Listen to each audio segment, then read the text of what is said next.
Hi, welcome to this video. We're gonna guide you through how to fix Safari cannot open in the page on MacBook. Right? One of the ways to fix that problem is by hitting the Apple icon at the top, right? Go ahead to the system preferences, right?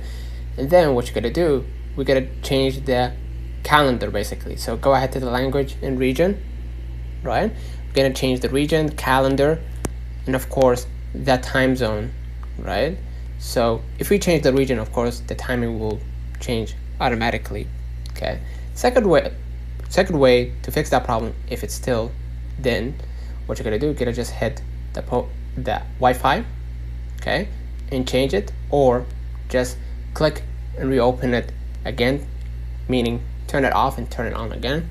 That should fix your problem. If it didn't, all you gotta do is just hit the Apple icon at the top, right? Maybe there is a problem with your Mac, so go ahead and hit restart and double click to confirm that you want to restart your Mac. Okay.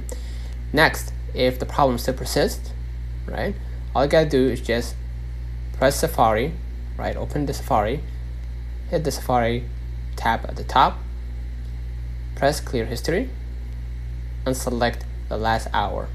Okay, then hit clear history, and that should fix your problem. So consider liking this video, subscribing. Until next time, see you.